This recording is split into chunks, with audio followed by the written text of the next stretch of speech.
क्या कोई मरी हुई लड़की मरने के 34 साल बाद अपने कातिलों तक पुलिस को पहुंचा सकती है? क्या कोई घर इतना खौफनाक हो सकता है कि लोग रात में भी अपने बेडरूम से बाहर निकलने की हिम्मत तक नहीं करते? और जरा सोचिए, अगर आपके घर के आंगन के नीचे किसी की लाश दफन हो और आपको ये बात सालों तक पता ना हो तो क्या होगा? नमस्कार दोस्तों, आपका स्वागत है आपके अपने चैनल में। मेरा नाम है रवि और आप देख रहे हैं एक और दिल दहला देने वाली वीडियो।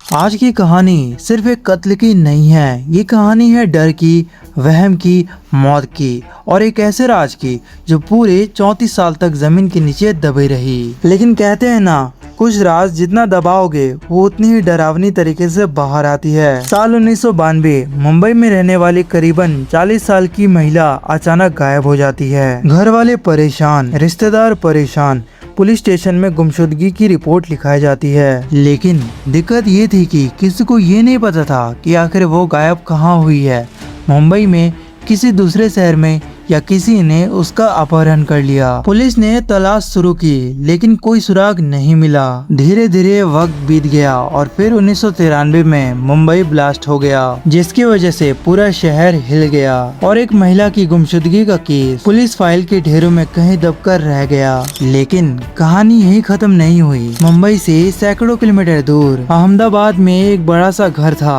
उस घर में रहता था एक भरा पूरा परिवार और घर का मुखिया शमसुद्दीन, छोटा मोटा बिल्डर, पैसे वाला आदमी, परिवार वाला आदमी, सब कुछ सामान्य सा चल रहा था। लेकिन फिर 2010 के आसपास उस घर में कुछ अजीब होने लगा। पहले किसी को रात में अजीब आवाजें सुनाई देती, फिर किसी को सपना आता कि कोई एक औरत उसे घूर रही है, कभी किसी को लगता कि कोई उसके पीछे खड़ा है, तो कभी बच्चों को रात में रोते हुए देखा जाता है। शुरुआत में सबने कहा वहम है ये, लेकिन धीरे धीरे पूरा परिवार डरने लगा। घर की औरतें कहती रात में ऐसा लगता है जैसे कोई आंगन में चलता है। बच्चे कहते हैं कोई एक औरत खिड़की से झांकती रहती है। और मर्द जो पहले इन बातों पे हंसते थे वो भी रात में अकेले बाहर निकलने से डरने लगे। फिर अचानक घर में मौतों का सिलसिला शुरू हुआ। पहले एक रिश्तेदार बीमार पड़ा और फिर मर गया। फिर कुछ महीनों बाद एक और मौत और फिर 2015 में एक रात शमसुद्दीन सोया लेकिन सुबह उठा ही नहीं। घर वाले उसे अस्पताल लेकर गए लेकिन डॉक्टरों ने साफ कहा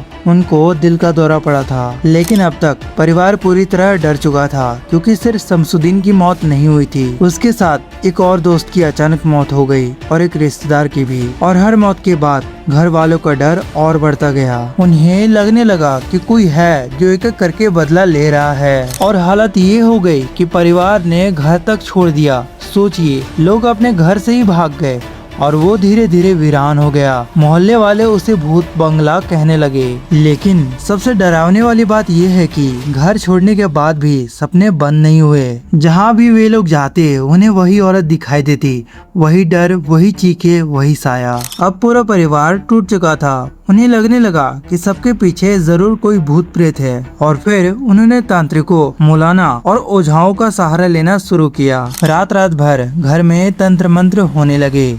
धूप, अगरबत्ती, अजीब आवाजें और पूरा मोहल्ला ये सब नोटिस करने लगा। फिर एक रात एक तांत्रिक ने परिवार से पूछा, सच सच बताओ, क्या इस घर में कभी किसी के साथ बहुत बड़ा जुल्म हुआ था? कोई ऐसा राज जिसे तुम छुपा रहे हो? बस यही वो सवाल था जिसने 34 साल पुराना राज बाहर निकाल दिया। घर के एक आदमी ने कांपती आवाजों में कहा, हाँ, एक कत्ल हुआ था। तांत्रिक भी सन्न रह गया। उसने पूछा, कहाँ? जवाब मिला, कत्ल कहीं और हुआ था लेकिन लाश हमारे घर के आंगन में दफन है। और जैसे ही ये बात बाहर आई, पूरा मामला पुलिस तक पहुंच गया। अहमदाबाद क्राइम ब्रांच को खबर मिली कि कोई एक घर में तंत्र मंत्र चल रहा है और परिवार दावा कर रहा है कि वहाँ 34 साल पुरानी लाश दफन है। पहले तो पुलिस को भी यकीन नहीं हुआ, लेकिन जब पूछताछ हुई तो शमसुद्दीन के छोटे भाई इकबाल ने सच कबूल किया। उसने बताया कि 1987 से 88 के दौरान शमसुद्दीन मुंबई में काम करता था। वहीं उसकी मुलाकात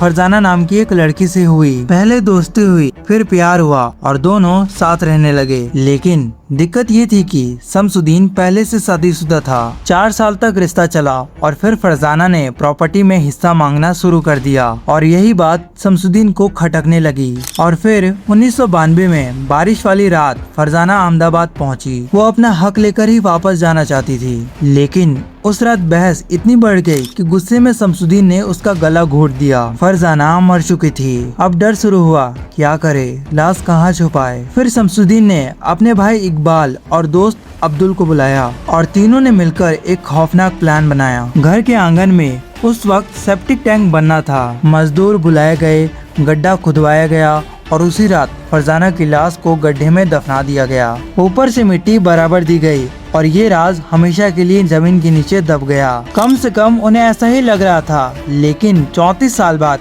उसी राज ने पूरी परिवार की जिंदगी तबाह कर दी। जब पुलिस ने घर की खुदाई करवाई तो मिट्टी के नीचे इंसानी दांत और हड्डियों के टुकड़े मिले। अब डीएनए टेस्ट चल रहा है। पुलिस पुराने रिकॉर्ड्स खंगाल रही है और सबसे बड़ी बात, इस केस के ज्यादातर लोग मर चुके हैं। कातिल शमसुद्दीन मर चुका है, उसका दोस्त अब्दुल भी मर चुका है, जिस घर में कत्ल हुआ उसकी मालकिन भी मर चुकी है। सिर्फ एक आदमी बचा है, इकबाल, जिसने लाश को छुपाने में मदद की थी। अब सवाल ये है, क्या ये सिर्फ एक डर और वहम था या फिर फरजाना का वो अधूरा इंसाफ जो 34 साल बाद भी जमीन फाड़कर बाहर आया। और जरा सोचिए, अगर उस परिवार को वो सपने ना आते, अगर वे तांत्रिक के पास ना जाते, तो क्या ये राज कभी बाहर आ पाता? शायद नहीं, क्योंकि कई बार कातिल पुलिस से तो बच जाते हैं, लेकिन अपने डर से नहीं।